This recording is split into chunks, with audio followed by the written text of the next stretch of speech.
నేను మీతో చెబుతాను. ఈరోజు వాక్య భాగం 109వ కీర్తన.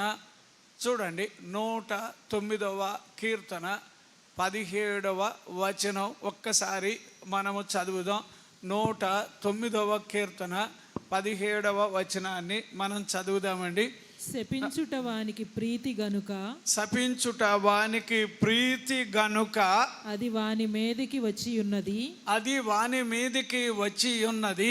దీవెన యందు వానికి ఇష్టము లేదు గనుక, దీవెన యందు వానికి ఇష్టము లేదు గనుక, అది వానికి దూరమాయెను, అది వానికి దూరమాయను.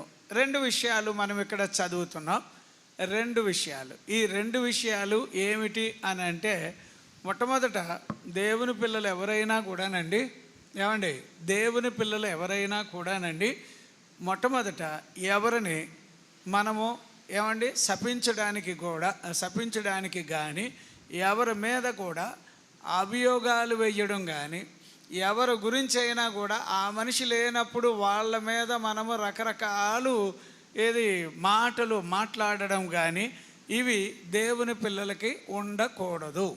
మళ్ళీ చెప్తున్నాను, కారణాలు కొన్ని ఉన్నాయి. అది నేను ఇప్పుడు చెప్పాలి. ఎందుకంటే కొంతమంది మరి వాళ్ళు ఇప్పుడు మీరు పైకి రావాలి. ఇప్పుడు ఈ వాక్యాలు వినే వాళ్ళంతా ఏం కావాలి? పైకి రావాలి. పైకి రాకుండానే వాళ్ళ జీవితాలు అలాగే గిట్ట కరిసిపోయి ఉంటే, అంటే పైకి రాకుండా ఉంటే కారణాలు ఏవేవో అయి ఉండొచ్చేమో, కానీ అలాంటి కారణాల్లో ఈరోజు నేను చెప్పేది కూడా ఒక కారణం. ఎందుకు అంటే, అవతల మనిషి ఎదుగుదల నీకు నచ్చడం లేదు, అవతల వాళ్ళు ఏదో కాస్త సంపాదించుకున్నారు, లేదా గడించారు, లేకపోతే కొంచెం కలిగి ఉన్నారు అనేది నీ అనుసంధానం దగ్గరికి వచ్చేటప్పటికి వెంటనే వాళ్ళ మీద ఓర్వలేక అసూయపడి వాళ్ళ యొక్క శ్రేయస్సుకి భంగము కలిగించేటట్టుగా నువ్వు నేను మారడానికి వీలు లేదు. బాగా వినాలి. అలాగే ఈ మందిరానికి వచ్చేవాళ్ళు అందరూ కూడానండి, ఎవరైనా కూడా అందరికీ అన్ని రకాల పనులు ఉండొచ్చు, ఉంటాయి కదా, ఆయా పనులు ఉంటాయి కదా. ఎన్ని పనులున్నా మీ పనులకి పరిశుద్ధ గ్రంథానికి లింక్ ఎప్పుడూ ఉండాలి. అంటే బైబిల్ గ్రంథంతో కలిసి ఉండే జీవితం వేరే. ఈ బైబిల్ గ్రంథాన్ని పక్కన పెట్టి ఇదే మందిరానికి వచ్చి వ్యాపారం చేయడం, వ్యాపారం అంటే సరదాగా చెప్తున్నాను, ఏదో వ్యాపారం, ఏమంటారు, ఎల్ఐసియా, ఏదో ఎల్ఐసి, లేకపోతే ఏదో ఇన్సూరెన్స్ కడుతున్నారు కదా బయట, అటు ఇటు ఉంటాయి. నేనేమంటున్నానంటే, మీరు నాకు బైబిల్ను బట్టే నాకు పరిచయస్తులు. మీరు నాకు ఎలా పరిచయస్తులు? అంతేగాని మిమ్మలను నేను ఇంకొక రకంగా అన్వయించుకోవడానికి వీలు లేదు. సేవకులైనా విశ్వాసులైనా మరి మీ చేతుల్లో చాలా రకాల పనులు ఉన్నాయి. ఆ పనులు నాణ్యమైన వారిగా మీరు తయారవ్వాలి. అలా తయారవ్వడం కోసమే చూడండి, ఇక్కడ వచనం ఏం చెప్తుంది అంటే, ఆ 109వ కీర్తన 17వ వచనంలో అతనికి వేరే రకమైన ప్రీతి అని అన్నాడు. ఏ ప్రీతి ఉందట అతనికి? శపించడం ప్రీతి. శపించడం, అంతే కదా. ఒక ఫస్ట్ పాయింట్లో చదివితే కనుక వాళ్ళకి మీరు పైకి రావడం నచ్చదు. ఎప్పుడు కూడా మీ మీద సీతకన్ను వేస్తారు. చూడండి, సీతకన్ను అంటే ఏది? మీరు ఏమాత్రం పైకి వచ్చేస్తున్నారేమో నన్ను దాటి, ఆ ఫీలింగ్స్ కలిగి అప్పుడు మన మీద లేనిపోని మాట్లాడడం, ఇట్లాంటివి జనరల్గా జరుగుతూ ఉంటాయి. మీకు తెలియదా? మీకు తెలియదా అని చెప్పి అప్పుడు వాళ్ళ గురించి మాట్లాడడానికి మొదలెడతారు. చూడండి, ఇలాంటివన్నీ కూడా రద్దు అవ్వాలి.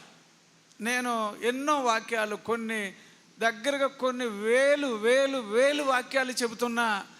ఏమండి, ఒకరోజు ఈ వాక్యాలను గురించి మిమ్మల్ని దేవుడు లెక్క అడుగుతాడా? సరే, నన్ను కూడా అడుగుతాడు. నేను ఈ వాక్య ప్రకారంగా వాక్య ప్రకారంగా లేకుండా నువ్వు ఎలా వాక్యం చెప్పావు అని అడుగుతాడా? అందుకే నేనంటాను, నేనైనా నువ్వైనా భయపడవలసింది వాక్యానికే. వాక్యానికి ఎప్పుడైతే భయపడతామో అవతల మనుషుల యొక్క అభివృద్ధిని కోరతాం. అర్థమవుతుందండి? అవతల మనుషుల యొక్క చిన్నపిల్లలు అవని, యవనస్తులు అవని, ఇంకా ఎదుగొచ్చిన వయసు కలిగిన వాళ్ళు అవని, వీళ్ళు నానాటికి వాళ్ళు పచ్చగా ఉండే బిడ్డలుగా వాళ్ళకి కనబడాలి. ఎవరి కుమారుడైనా ఎవరి కుమార్తె అయినా వాళ్ళ మీద మీరు చెడు ఆలోచనలు రానివద్దు. ఎందుకంటే ఇది మందిరానికి వచ్చిన మనము ఒక ఇంటి బిడ్డలుగా మనం ఉన్నాం. అర్థమవుతుందండి? అందుచేత ఇక్కడ ఈ వాక్యంలో చాలా పటిష్టంగా ఈ కీర్తనాకారుడు చెప్పే మాట ఏమిటబ్బా అంటూ ఉంటే గనుక ఏమండి, శపించుట వానికి ప్రీతి గనుక అది వాని మీదకి, అంటే అది ఎట్లాగండి, ఇది ఎట్లాగా శపించడం అంటే, ఇప్పుడు ఇక్కడ నేను ఎవరిని శపించలేదు కదా, లేదా మీరు కూడా ఎవరిని శపించలేదు కదా, అప్పుడు మీకు ఇలాంటివి రివర్స్గా రావు. కానీ చూడండి, ఇక్కడ వచ్చినవి ఏంటంటే, ఎవరైతే జీవితంలో అవతల మనుషుల యొక్క శ్రేయస్సు కోరలేరో అప్పుడు ఇంచుమించుగా వాళ్ళ మీద మనకు ఎలాంటి ఆలోచన ఉంటుంది, వాళ్ళు పైకి రాకూడదు కదా, వాళ్ళు ఏదో రకంగా దివాలా తీయాలి, వాళ్ళు ఏదో రకంగా కష్టాలు పాలు అవ్వాలి. ఇప్పుడు మీరు చెప్పే సాక్ష్యాలన్నీ ఎలాగుంటున్నాయి, దేవుడు మాకు అవి చేశాడు, దేవుడు మాకు ఇవి చేశాడు, ఇలాంటి వాటిల్లో దేవుడు నాకు ఆరోగ్యం ఇచ్చాడు, ఇలాంటి సాక్ష్యాల్లో దేవుడు నాకు ఏది ఆ స్థాయి ఇచ్చాడు, సామర్థ్యత ఇచ్చాడు, ఇవన్నీ మీరు చెప్తుంటే అవతల వాళ్ళకి ఎలా ఉంటుంది? అప్పుడు అవతల వాళ్ళకి, అంటే వాళ్ళు వాక్యానుసారంగా లేరు అనుకో, అప్పుడు ఎలా ఉంటుంది అంటే, బాబోయ్ వీళ్ళు పైకి వచ్చేస్తున్నారు బాబోయ్. ఇప్పుడు ఈ పైకి వచ్చే వాళ్ళు చేయాల్సిన మొట్టమొదటి పని ఏంటంటే, పైకి వస్తూ ఉన్న వాళ్ళేమో దేవునికి కృతజ్ఞత కలిగి ఉండాలి, అది వాళ్ళల్లో ఉండాల్సిన విషయం. కానీ మన మీద ఏడ్చే వాళ్ళు ఉంటారు చూడండి, వాళ్ళకి దూరంగా ఉండాలి. మన మీద ఏడుస్తారు కదా, వాళ్ళో ఎల్లో ఎవరో ఒకరు, అంటే విశ్వాసులు అలాంటి వాళ్ళు ఉంటారా అంటే ఏమో ఉండొచ్చేమో. ఎందుకు లేకపోతే ఈ వాక్యం ఎందుకు వస్తుంది? ఇప్పుడు ఇక్కడ ఏమంటున్నాడు క్లియర్గా, ఒకటి వాళ్ళకేంటంటే వాళ్ళ యొక్క అల్టిమేట్ మనసు. ఇకమ్మా ఇప్పుడు ఎలాగా, ఫర్ ఎగ్జాంపుల్గా నేను ఈయనకి పరిచయం అయ్యాను. ఎందుకు పరిచయం అయ్యానంటే, వీళ్ళు కొంచెం స్తోమత కలిగిన వాళ్ళు, ఏదో అప్పు అడిగితే ఇచ్చేవాళ్ళు, లేకపోతే నాకేదో కష్టం వచ్చినప్పుడు గబుక్కుమని వాళ్ళని అడిగితే ఇచ్చేవాళ్ళు. కానీ ఈ విధమైన ధోరణిలో కొందరు స్నేహాలు చేస్తారు. అర్థమవుతుందా మీకు? అర్థం కావట్లేదా? ఏమండి, ఇప్పుడు కొంతమంది ఎలాగుంటారంటే, పలు రకాల క్యారెక్టర్స్తో ఉంటూ వాళ్ళ యొక్క మనసు లోపల ఉన్న ఆలోచన ఏంటంటే వాళ్ళు పైకి రాకూడదు. అప్పుడు ఇందులో ఏమని రాశాడు, ఏమండి, వాళ్ళు ఎలా ఉంటారంటే శపించుట అంటే అర్థం తెలుసా? శాపము అంటే ఏమంటారమ్మా? శాపానికి ఏమండి, వెలుగుకి రెండిటికి ఎంత తేడా ఉందో, శాపానికి ఆశీర్వాదానికి అంత తేడా ఉంటుంది. అర్థమవుతుందా? వెలుగు ఎంతగా అంటే ఈ రెండూ కలిపి ఒక్క వరలో ఉండవు. రెండూ కలిపి ఒక వర అంటే అదే రెండు కత్తులు కలిపి ఎక్కడ ఒక వరలో పెట్టమంటారు చూడండి, అలాగే ఈ రెండు స్నేహితులుగా ఉండనేరవు. శాపం వేరే, ఆశీర్వాదం వేరే. ఇక బైబిల్లో ఎక్కడో కానీ మీరు కనుగొనడానికి అంటే ఆలోచన చెబుతున్నాను. కొందరు కావాలని శపించబడుతూనే ఉంటారు వాళ్ళ కాలం, అదొకటి. రెండవది, నేను ఈరోజు ఇప్పుడు వాక్యం చెప్పేది ఏంటంటే, మన మీద ఎవరైనా ఇలాగా శాపనార్థాలు పలికారు అనుకోండి. పలుకుతారు అంటే ఏంటి? Actually what is the curse అనేది యాంప్లిఫైడ్లో ఏం రాశాడు అని అంటే, యాంప్లిఫైడ్ చూడమ్మా 17వ వచనంలో ఏమంటున్నాడంటే, నిజంగానండి వాళ్ళు శపించడమే వాళ్ళకి ప్రీతిగా ఉంటుందట. తర్వాత వాళ్ళు ఎలా ఉంటారంటే, ఈ డిలైటెడ్ నాట్ ఇన్ బ్లెస్సింగ్స్ అంటున్నాడు. రెండవదిగా వాళ్ళు ఆశీర్వదించడానికి ఏ మాత్రము కూడా ఇష్టపడరు అని ఒకటి రాశాడు. తర్వాత ఇంకా ఎలాగుందంటే, ఎవరైతే ఇలా శపిస్తారో శపించిన ఆ మనుషులు ఏ రీతిలో అయితే మన ఎదుగుదలను ఓర్వలేక మన మీద చేతబడులు కానీ మాంత్రిక విద్యలు కానీ ఇలాంటివి ఉంటాయి. ఇప్పుడు మన పిల్లలకి పెళ్ళిళ్ళు చేస్తాం, అవతల వాళ్ళు మన మీద ఏడుస్తూ మనకు ఆటంకం పెడతారు. నిజంగా నేను చెప్తాను, ఎన్నో నేను ఇలాంటివి చూచాను. అందుకే ఈరోజు నువ్వేం చేయాలి అని అంటే, నీ మీద శాపము పని రాకుండులాగున మొట్టమొదట నువ్వు దేవునికి ఏం చేయాలంటే, ప్రభువా నా శాపములన్నీ తొలగించావు అని దేవునికి ఏం చెల్లించాలి? స్తుతి చెల్లించు, స్తోత్రము చెల్లించు.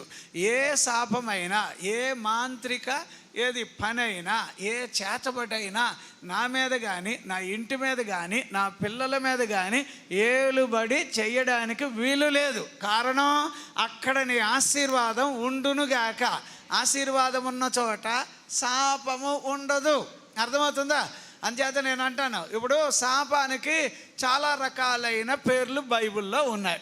కాకపోతే అది కూడా ఒక మనిషి మీద ఏమండి ఏలుబడి చేయడానికి దానికి ఉండే ఛానల్స్ ఎలా ఉన్నాయంటే, మీకు బాగా చెప్తున్నా, ఎవరైనా నటిస్తున్నారు అనుకోండి, అంటే సండే బ్రదర్స్ లాగా, మండే అదర్స్ లాగా ఉన్నారు అనుకోండి, అప్పుడు ఈ బైబిల్ వాక్యాలకు దూరంగా ఉంటారు కనుక అప్పుడేమవుతున్నాయంటే శాపాలు వాళ్ళని వెనకాల తరుముతానే ఉంటాయి. కాకపోతే అప్పుడు మీ విశ్వాసపు అరిక అంటే మీ విశ్వాసపు ఒప్పుకోలు ఉంటుంది చూసారా, ఏమని, నేను దేవుని బిడ్డను, నా మీద యేసు రక్తం ఉంటుంది, అలా మాట్లాడుతూ ఉంటారనుకో. ఆ రేంజ్లో మాట్లాడుతూ ఈ వాక్యాలకు దగ్గరగా అనుకూలంగా మీరు బతుకుతున్నారనుకో, ఏ తెగులు నీ మీద, నీ గుడారం మీద, నీ పిల్లల మీద పని చెయ్యదు. దేవునికి స్తోత్రం, హల్లెలూయా. మీకు అర్థమవుతుందా? ఇప్పుడు మన పిల్లలు ఎదుగుదల తల్లిదండ్రులకు ఇష్టం కదా, కానీ మన మీద ఏడ్చే వాళ్ళు ఉంటారు, విరోధులు ఉంటారు. వాళ్ళు ఇక్కడే ఉన్నట్టు ఉంటారు కానీ ఎక్కడో మనకు కొంప తగలెడతారు. ఇక ఈ మా ఎల్లప్ప వాళ్ళకి తెలుస్తుంది, వాళ్ళు ఇక్కడే ఉంటారు. అక్కడెక్కడో తమిళనాడుకి వెళ్ళి అక్కడ బొమ్మకి ఏది వీళ్ళు ఏం చేయాలో అక్కడ పెట్టి చేసేసి వస్తారు. ఏమండి అట్లాంటివి నాకు చాలా తెలుసు కాబట్టి చెప్తున్నా. కానీ ఏమండి ఇప్పుడు వాడికి ఏది కళ్ళు కనుబడకూడదు అనుకో, సరిగ్గా ఆ కన్నుకే మంత్రం పెట్టి గుండె సూది గుచ్చుతారు, అక్కడ గుచ్చుతారు. అట్లాంటివి ఉన్నాయి, నేను నా కళ్ళతో నేను చూశాను కాబట్టి చెప్తున్నా. వాటి నుంచి విరిగిడు ఎలాగా, మీకు ఇంతకుముందు ఇక్కడ ఒక సొలొమోను ఒక అతను ఉండేవాడు, తెలుసా మీకు? అతన్ని ఎక్కడికి బలగంపేటకి తీసుకెళ్ళి తెలుసా, ఉన్నట్టుండి ప్యారడైజ్కి వెళ్ళిపోయి భోజనం చేసి వస్తున్నాను అని అనేవాడు. తెలుసా ఒక అతను? ఈ ఏరియాలో కూడా ఉల్లిపాయలు అవి ఇవి అమ్ముకుంటూ ఉండేవాడు. ఎవరికైనా తెలుసా? ఒక అతను ఉండేవాడు ఒకప్పుడు. కానీ నేను అంటున్నా, అంటే దెయ్యాలు ప్రభావం కూడా ఉంటుంది. ఈ శాపాలకి ఎక్కువగా కూడా ఉండేది ఎవరంటే దెయ్యాలే. ఎవరుంటారు ఏమంటే శాపాలకు వెనకాల ఎవరుంటారు? కానీ ఆ దెయ్యాలు ఒక్కడికే భయపడతాయి. ఎవరికంటే యేసు ప్రభువు వారికే భయపడతాయి. అందుచేత నేనేమంటానంటే, నటించే జీవితం ఉండే వాళ్ళకేమో ఇది అర్థం కాదు. రీజన్గా, జెన్యున్గా, వాక్య ప్రకారంగా ఉంటారు చూడండి, వాళ్ళు జీవితంలో చాలా నిష్టగా దేవుని విషయంలో వైరాగ్యముగా, రోషంగా ఉంటారు. అప్పుడు వారికి విరోధముగా రూపించబడిన ఏ ఆయుధము వర్దలదు. సరే, ఇప్పుడు మీరు ఇంకొక మాట కూడా ఒప్పుకోవాలి. ఎలాగా? నెహెమ్యా 13:2 ఏం రాస్తాడు?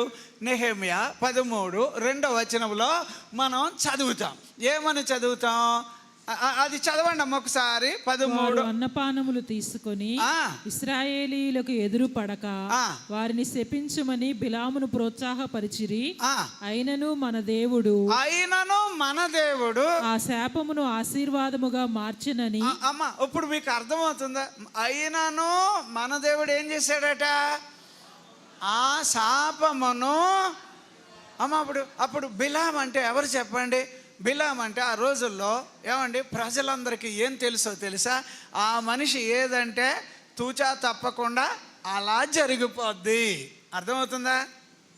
మీ ముందే వచ్చి మాట్లాడతారు అలాంటి వాళ్ళు, జాగ్రత్త. బిలాం లాంటి వాళ్ళు మీ ముందుకు వచ్చి మాట్లాడతారు, ఎలా బాగుపడతావు నేను చూస్తా, ఇలా మాట్లాడతారు. కానీ నువ్వు దేవుణ్ణి ప్రేమిస్తున్నావు, దేవుని మనిషిగా ఉంటున్నావు, దేవుని కొరకు నువ్వు బ్రతుకుతున్నావు, దేవుని మీద ఆధారపడ్డావు.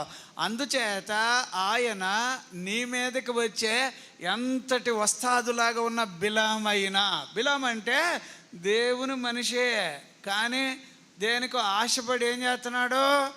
ఏమండి దేవుని పిల్లలకి కీడు చెయ్యాలి, చెత్త ఆలోచనలు చేసిన మనిషే. చివరికి అవన్నీ చుట్టుకొని అతనికే తగిలి ఎలా చచ్చిపోయాడు చెప్పండి? మంచి చావు చచ్చిపోయాడు. అబ్బా ఎలా చచ్చిపోయాడు? అతనికి చుట్టుకొచ్చినాయి.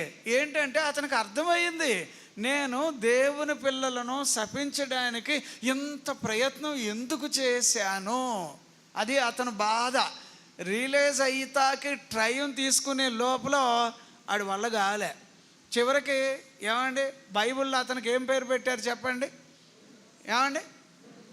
సోదెగాడు. ఎవరండి? ఆలోచన అవుతుందమ్మా.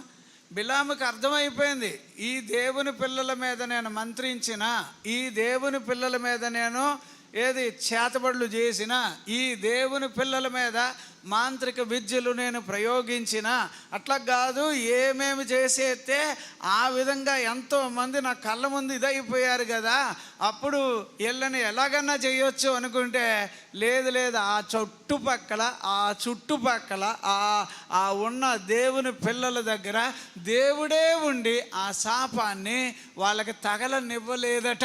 దేవునికి స్తోత్రం, హల్లెలూయా. అప్పుడు ఎవరైతే శపించాలనుకున్నారో ఆయన ఎంత చెడ్డోడో తెలుసా? ఇలాగైతే కుదరదని చెప్పి ఇంకొక రకమైన రీతిలో రాజుకి రెచ్చగొట్టాడు, రకరకాలు చెప్పాడు. వాటన్నిటి వల్ల చివరికి ఎవరికి మూడిందంటే, ఎవరికి తిరిగి రివర్స్ అయ్యిందంటే బిలాముకి దెబ్బ కొట్టేసింది. బిలాము ఒక విధంగా నేను అనుకుంటాను పరిశుద్ధులు జాబితాలో లేడేమో అని చెప్పాలి. ఎంత గొప్ప మనిషి అంటే అమ్మ మన యొక్క బతుకు. అందుకే నేను అంటాను, మీ జీవితాల్లో ఏ శాపము మీ మీద పనికి రాకపోవడానికి కారణం ఒక్కటే, ఏదంటే దేవుడు నీ తరపున ఉన్నాడు. అది మనసులో పెట్టుకో. రెండవది, ఈ వాక్య ప్రకారంగా నువ్వు బ్రతకడానికి ప్రయత్నం చేయి, అంతే. వాక్య ప్రకారంగా ఇప్పుడు అవని ఎప్పుడైనా అవని నీకు ఈ బైబిల్లో నుంచి నీకు ఏది వాటిల్లాలన్నా పాజిటివ్గా, అంటే బైబిల్ ఎలా చెబుతుంది, నువ్వు తలగా ఉండాలి, అంతే కదా? ఏమండి? అంతే కదా? 28:14 ద్వితీయోపదేశకాండంలో నువ్వు తలగా ఉండాలి. ఎలా ఉండాలట? నువ్వు తలగా. ఇంకెలా ఉండాలి?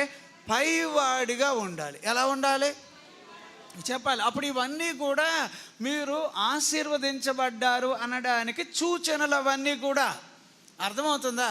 మీ ఇళ్ళల్లో, నీతిమంతుల ఇళ్ళల్లో ఎలాంటి వస్తువులు ఉంటాయి? విలువైన వస్తువులు ఉంటాయా? ఏది ఇప్పుడు మీ ఇళ్ళల్లో మరి ఆలయాల్లో వచ్చి చూస్తూ ఉంటారు కదా, కొంతమంది ఏడుపు ముఖాలలో వస్తారు, ఫ్రిడ్జ్ని చూడగానే ఏడిసేస్తారు. ఫ్రిడ్జ్ని చూడగానే ఏడిసే వాళ్ళు ఉంటారు. అంటే అలాంటి ఒక రేంజ్ మనుషులు ఉన్నారు. మీరు అలాంటి వాళ్ళు కానందుకు దేవునికి స్తోత్రం. ఏమండి? అలాగే మీ ఇళ్ళల్లో వాహనాలు ఉన్నాయి, దాన్ని బట్టి దేవునికి సంతోషం. కానీ బయట వాళ్ళు ఎలాగుంటారో. అందుకే నేను అంటాను, మీరు ఎప్పుడు కూడా ప్రభువుని అడగాలి. మీ మీద ఏ శాపము నిలవకుండులాగిన ప్రభువుని అడగాలి. నా మీదను నా పిల్లల మీదను జయమునిచ్చు, విడుదలనిచ్చు యేసు రక్తము ఉండాలని అడగాలి. అర్థమవుతుందా? ఏ రక్తం ఉండాలి? ఆ దెబ్బతో మనకు విరోధంగా వచ్చేవన్నీ కూడా తన్నుకొని పరిగెట్టుకొని పీటీ ఉషాలా పరిగెట్టుకు పారిపోవలసిందే. ఉండలేవు. దేవునికి స్తోత్రం. అందుచేత నేను చెప్పాలనుకుంటున్న వాక్యానికి బేసిక్గా ఇది చిన్న వాక్యం. 23:5 ద్వితీయోపదేశకాండంలో ఏమంటున్నాడమ్మా? కేవలం ఆయన మనలను ప్రేమించినందువలన ఆ శాపమును, ఏమండి, ఎవడెవడో మన మీద శాపాలు పెట్టాలని అనుకున్నా, తెలిసినా తెలియకపోయినా, అమ్మ నేను చెప్తున్నాను, మొన్నే చెప్పాను కదమ్మా, నీకు తెలియకుండానే నీ తరపున ఆయన ఏం చేస్తాడు? ఈ మధ్యలోనే చెప్పాను. ఎక్కడ? యోసేపు గారు ఆ లైఫ్ స్టైల్ గురించి మనం వింటూ ఏమండి, యాకోబు వాళ్ళ నాన్నగారు కదా, యాకోబు గారి జీవితంలో బాబోయ్ పైన చూస్తేనేమో ఎవరున్నారు? అక్కడ వాళ్ళ అన్నయ్య ఉన్నాడు, క్రింద చూస్తే ఎవరున్నారు? వాళ్ళ మామ ఉన్నాడు. కానీ ఎవరైతే దొరికినా యాకోబు పని అయిపోయినట్టే కదా. కానండి దేవుడు చెప్పాడు, వాళ్ళ అబ్బాయిని చూడడానికి వెళ్ళాలి, అక్కడికి వెళ్ళాలి, ఇవన్నీ బోర్డులు చెప్తే, ప్రభు నువ్వు చెప్తే నేను వెనక్కి వచ్చాను. వస్తుంటే ఇక్కడ పైన వీళ్ళు ఉన్నారు, క్రిందేమో వీళ్ళు ఉన్నారు, ఇలాంటి పరిస్థితులు ఉన్నారు. వాళ్ళు ఉన్నారని ఇతనికి తెలియకపోయినా ప్రార్థన చేసేవాడు. ప్రార్థన చేస్తే ఏమండి, దేవుడు ఎవరి తరపున మాట్లాడాడట? యాకోబు తరపున వెళ్ళి లాబానుతో జాగ్రత్త అంటే ఈ విషయం తెలుసా? యాకోబుకి తెలియలే. ఆయన సింపుల్గా చేసేది ఏమిటి? ప్రార్థన, నిజాయితీగా యథార్థంగా బైబిల్ను పట్టుకొని బ్రతికేవాడు.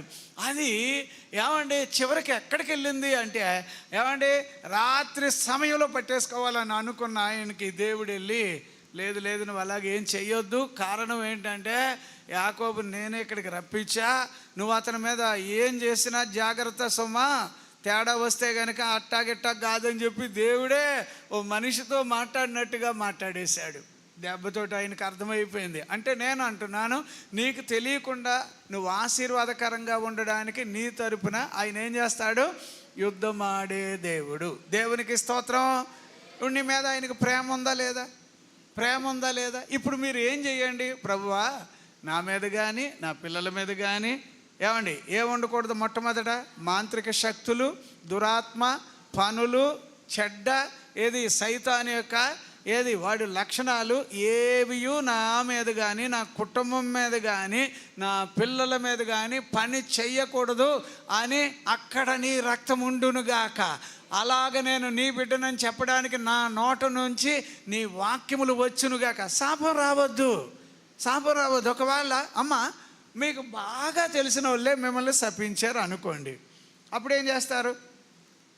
అప్పుడేం చేస్తారు చెప్పండి? మీకు బాగా తెలిసిన వాళ్ళేనమ్మా, ఏమో సరే ఏమంటారు? చుట్టాలా? పోను లేదు అలా కాదు, పోను రక్త సంబంధులా? పోను అలా కాకపోతే ఎలా ఎలా చెబితే బాగుంటుంది? మీ మంచి బంధువులే అనుకుందాం, అంత మాట అనేస్తారంటే అంటారు వాళ్ళు. అన్నప్పుడు మీరేం చేయొచ్చు? తిరగబడాలా? మరి శపించాలా? ఎప్పుడైనా మీరు చూడండి, ఇక్కడే మీరు దేవుని మనిషి అని తెలియాలి. అర్థమైందా? అంతలాంటి మాటలు నన్ను అన్నారండి అంటారు వాళ్ళు అంటారు. కానీ షిమీ కూడా ఇదే పని చేశాడు. ఎవరి మీద? అంతేనా? బైబిల్లో మీరు షిమీ గురించి చిన్న మాటలు కాదు, చాలా పెద్ద మాటలే మనం చూస్తాం. ఆలోచన చేస్తే గనుక నేను ఒక్క మాట మాత్రం చెబుతాను.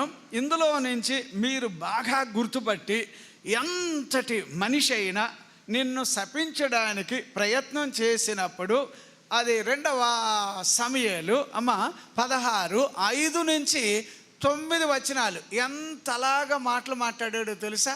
ఎట్లా మాట్లాడాడు ఆయన? షిమీ ఎవరిని? దావీదు గారిని. పోనప్పుడు దావీదు గారు ఒంటరిగా ఉన్నాడా? కాదుగా.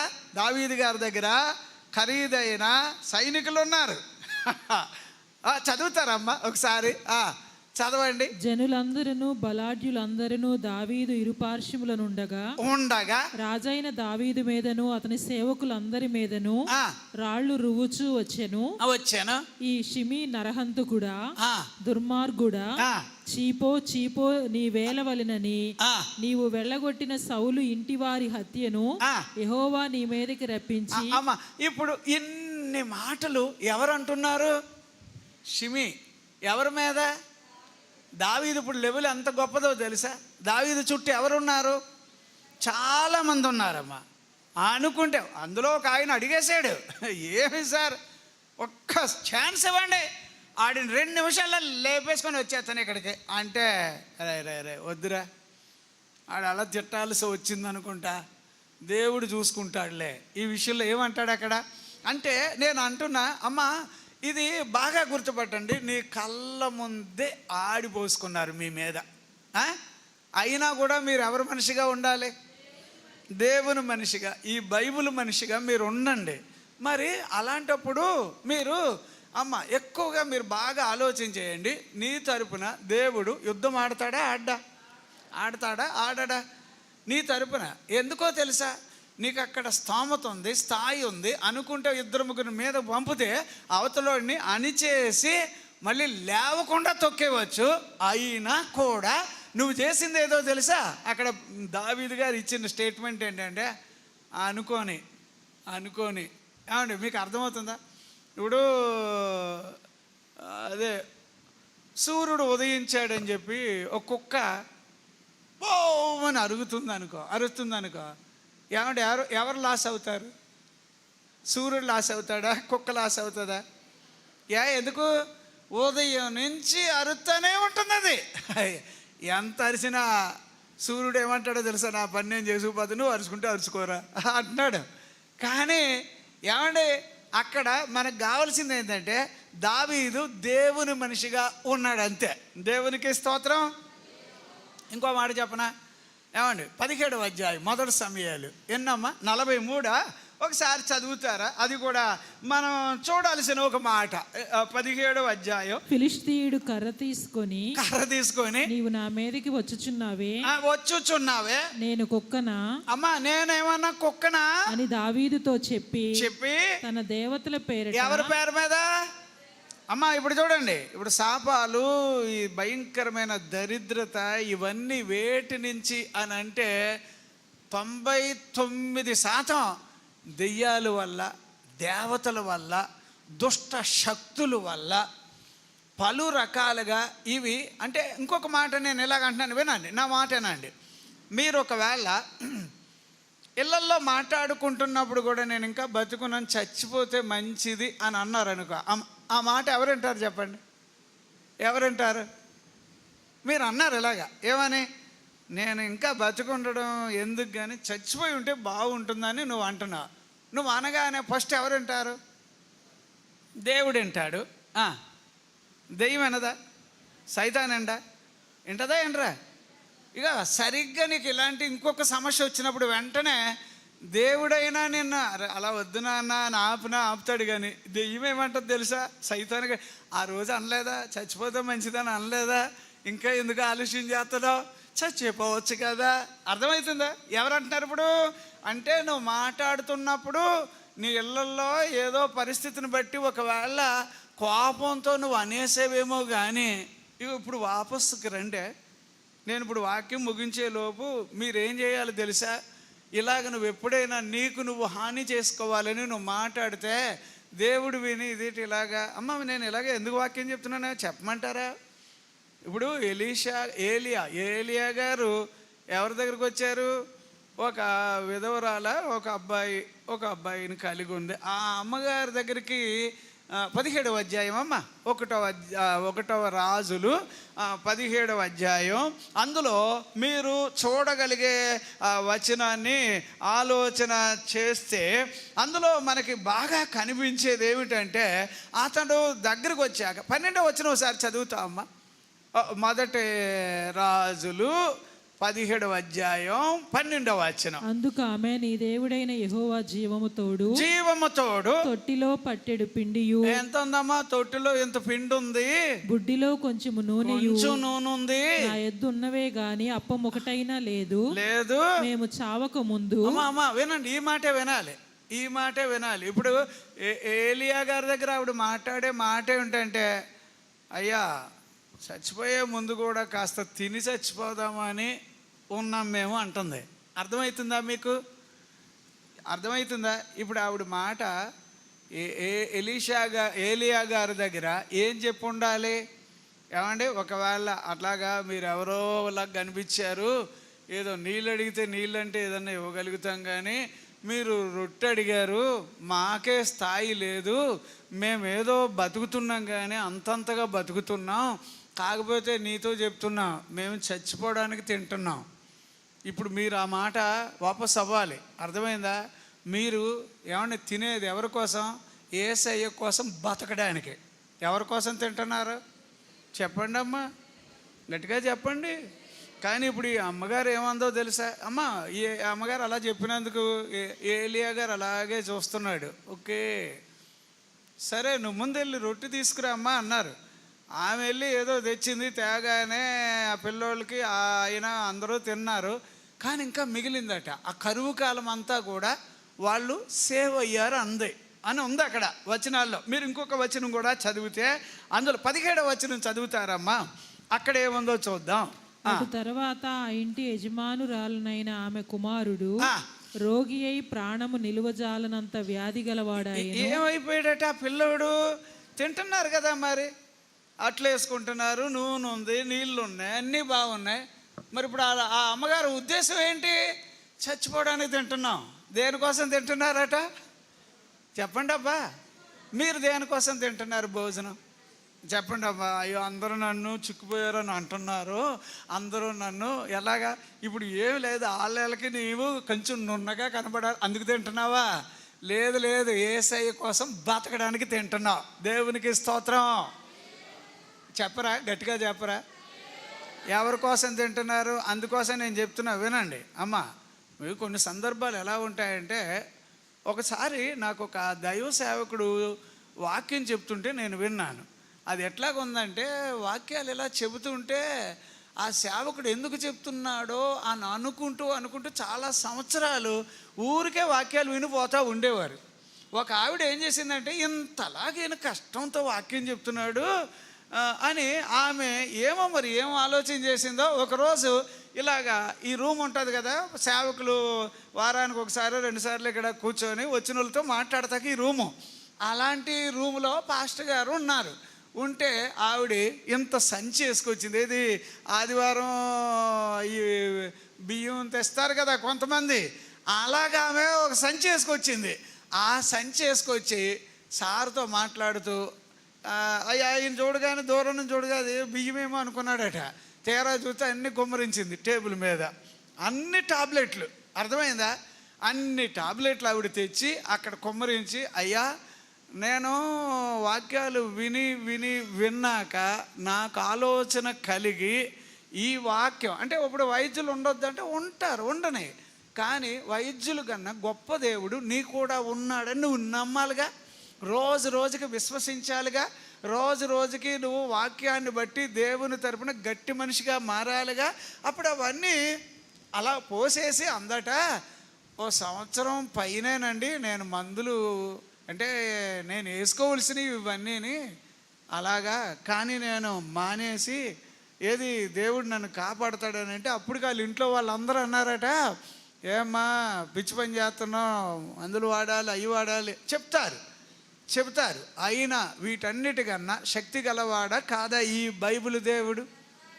చెప్పాలి, మళ్ళీ చెప్పాలి. అప్పుడు మీరు జాగ్రత్తగా ఎప్పుడైతే ఈ వాక్యానికి స్పందిస్తారో, ఆయన వాక్యము పరిగెత్తుకొని 147 ఎన్ని 15 వచ్చిన బహుశా, అలాగే 107 20లో కూడా వాక్యం వెళ్ళి మత్తయి సువార్త 8వ వచనంలో ఆయన మాట చెబితే మాట వెళ్ళి పనిచేసేస్తుందటబ్బా. దేవునికి స్తోత్రం. అంచేత శాపాన్ని వెళ్ళగొట్టేది ఏదంటే వాక్యమే. దేవునికి స్తోత్రం. ఇప్పుడు ఈ అమ్మగారు మరి ఆలోచన ఏంటి? సరాసరి సేవకుడి దగ్గరికి వచ్చి మేము తిని చచ్చిపోవాలనుకుంటున్నాము అంటుంది. నిజంగానే ఆ అనుభవం ఆవిడికి చూపించాలనో ఏమిటో ఆ అబ్బాయి చచ్చిపోయాడు. తెలుసా? చూసారా బైబిల్లో? తర్వాత వచనాలు చదివారనుకో, 20 దగ్గర నుంచి వెళితే ఆ అబ్బాయి చచ్చిపోయాడు. కాకపోతే ఆవిడ వెంటనే ఆ నయ్యం ఆ ఏరియాలో ఉన్నాడు కాబోలు, ఎవరు సేవకుడు దొరికాడు ఆ రోజు. యాక్చువల్ ఆయన మామూలుగా దొరకడుగా, ఇక్కడ ఉంటాడు, 2 నిమిషాల్లో ఆయన ఏది వెళ్ళిపోతాడు, ఆత్మ వస్తాడే వేరే చోట దిగుతాడు, ఎక్కడో ఇంకో చోట ఉంటాడు, ఇంకో చోటుకి వెళ్తాడు. అలాంటిది ఆ రోజు అక్కడ ఉన్నాడు.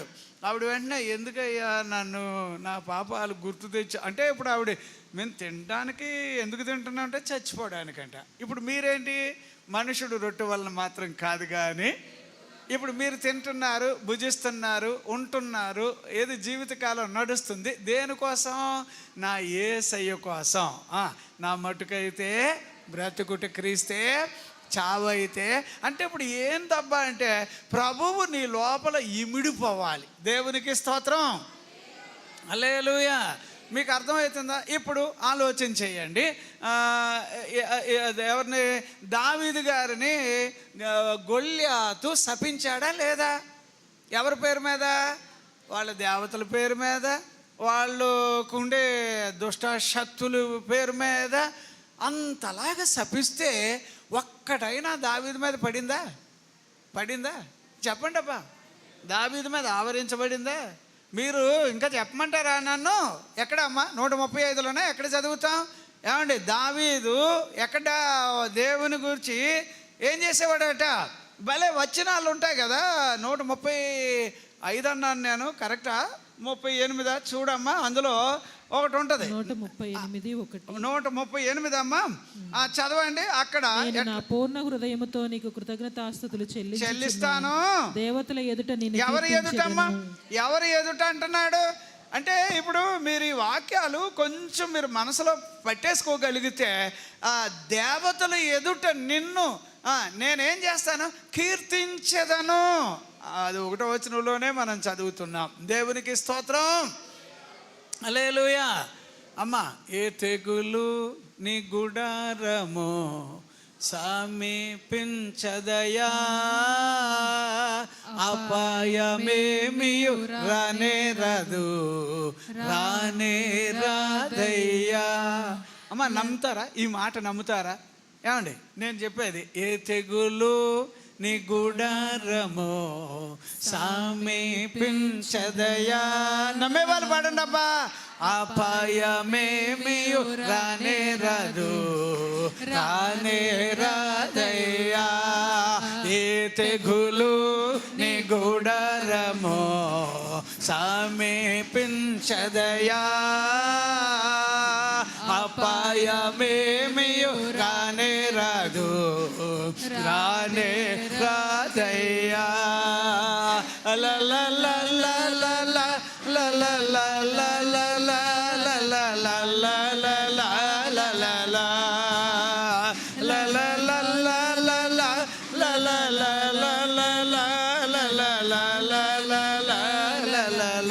హల్లెలూయా. ఎవరి రక్తం నీ మీద ఉంటుందట? గొర్రె పిల్ల రక్తమును సాతాను జయించెదను, ఆత్మతోనూ సత్యముతో అనుదినం జయించెదను. గొర్రె పిల్ల రక్తముతో సాతాను జయించెదను, ఆత్మతోనూ సత్యముతో అనుదినం ఆరాధింతు. ఏ తెగులు నీ గుడారము సమీపించదయా, అపాయమేమియు రానేరదు రానేరదయ్యా. హల్లెలూయా. ఆలోచన చేయండి. ఇప్పుడు దావీదు గారి మీద గొల్యాతు అంటే వాళ్ళందరి తరపున ప్రతినిధిగా వచ్చి, నాకు నువ్వు నచ్చలేదు, నా దేవతల పేరు మీద నేను ఏది చేసినా నీకేమవుతుందో చూసుకోనంటే, ఆ దేవతలు ఎదుట నిలబడి దేవుణ్ణి స్తుతించేవాడట. దేవునికి స్తోత్రం, హల్లెలూయా. అమ్మ, మన పనులు చేసే దేవునికి నువ్వు ఎలాగుండాలంటే కృతజ్ఞత కలిగిన బిడ్డగా కనబడాలి. ఎందుకు అంటే నీ మీద ఆయనకి ప్రేమ ఉంది. నీ మీద ఆయనకున్న ప్రేమను బట్టి ఆశాపమును ఏం చేశాడు ఆయన? ఆశీర్వాదక. ఇప్పుడు ఆశీర్వాదము అనే దాని మీద నేను చాలా వాక్యాలు చెప్పాలి. ఎందుచేత అంటే అంత ప్రత్యేకత కలిగి ఉన్నాయి. కానీ ఆశీర్వాదాలన్నీ నీ మీద ఉండాలి అంటే ఖచ్చితంగా ఆశీర్వాదాలు మన మీద, మన శిరస్సు మీద ఉండాలి. ఎవరి మీద? అంతే కదమ్మా. నీతిమంతుని తల మీదకి, అదేనా 10వ అధ్యాయంలో చదువుతాను సామెతల గ్రంథంలో. నేనేమంటున్నానంటే నీ శిరస్సు మీద. అందుకనే చెత్త ఆలోచనలు రానివ్వకండి, బలహీనమైన మాటలు మాట్లాడకండి. ఈరోజు ఒక ముఖ్యమైన పాయింట్ ఏంటంటే, నిన్నెవరైనా శపించిన వాళ్ళు ఉంటే కనుక ఈరోజు నువ్వు ప్రభువు దగ్గర, ప్రభువా వాళ్ళు ఇలా చేశారని చెప్పి అటు పరిగెట్టి ఇటు పరిగెట్టి ఏదో వాళ్ళకి విరోధంగా చెయ్యాలి అనేది నాకు ఆ ఆలోచన వద్దయ్యా. నీ చేతుల్లో పెడుతున్నాను. షిమీగాడిని నొక్కేసింది నువ్వే, గొల్యాతుని అణిచేసింది నువ్వే. అర్థమైందబ్బా? వింటున్నారా? బిలాముని లేకుండా చేసింది నువ్వే. అందుచేత ఒక్క పాయింట్ చెప్తున్నా, బాగా వినండి. ఎప్పుడైనా కూడా నువ్వు బతుకుతున్నావు అంటే ప్రభు కొరకు బతకడానికి నేను తింటున్నా. దేవునికి స్తోత్రం. భోజనం చేయండి, పుష్టిగా ఉండండి.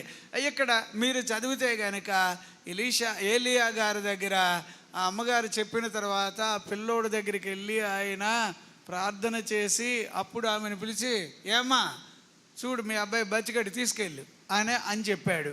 అంటే అప్పుడు ఆవిడ ఏమందో తెలుసా? నువ్వు దేవుని మనిషి అని ఇప్పుడు నాకు తెలుస్తుంది అంది. అర్థమైందా అమ్మా? అంటే దేవుని మనిషి ఉండే చోట శాపాలు పోతాయి. వినండి, దేవుని మనిషి ఉండే చోట ఏం పోవాలి? ఆమె దేనికోసం? ఆవిడకి అంతటా ఆవిడే అంటుంది, నోటితోటి ఏమంటుందంటే మేము చచ్చిపోవడానికి తింటున్నాం. అదొక విధంగా శాపకరమైన మాట. కోపాలు, బాధలు, కష్టాలు అలాంటివి వచ్చినప్పుడు మాట్లాడే మాటలు అవి. అప్పుడు నేను అంటున్నా, ఈ బాధల్లో కూడా నా ప్రభువే నీతో కలిసిపోవునుగాక. ఆయనకు నీ మీద ఉద్దేశం ఉంది, ప్రేమ ఉంది. ఇంకా చెప్పాలి అంటే నువ్వు ఆయన బిడ్డవని గుర్తెరిగి ఆ శాపమును ఆయన ఏం చేస్తాడట? అందుకే నీ తరపున ఆయన ఏది యాకోబు తరపున యుద్ధం ఆడినట్టు నీ తరపున ఆయన ఎప్పటికీ కూడా నీకు తెలియదు కానీ ఏ విరోధంగా నీ మీద జయము పొందకుండులాగన ఆయన కార్యాలు చేస్తూనే ఉన్నాడు. దేవునికి స్తోత్రం, హల్లెలూయా. అందుచేత మొట్టమొదట మాంత్రిక శక్తులు చచ్చిపోవునుగాక, చేతబడులు ఊడిపోవునుగాక. ఎట్టాంటి సిమిగాడైనా, ఎట్టాంటి గొల్యాతు లాంటి వాళ్ళైనా, ఎట్టాంటి బిలాము లాంటి వాళ్ళైనా నీకంటూ విరోధంగా వాళ్ళు ఏమీ చేయలేరు. ఎందుకంటే సాక్షాత్తు జీవము కలిగిన యేసు రక్తము నీ మీద ఉంది, పూయబడింది, వ్రాయబడింది. కనుక ఆ రక్తం ఉన్న చోట శాపము, చీకటి ఉండవు. దేవునికి స్తోత్రం, హల్లెలూయా. తర్వాత ఇంకో మాట చెప్తాను, ఇది కూడా మనం చదవలసిన వాక్యమే.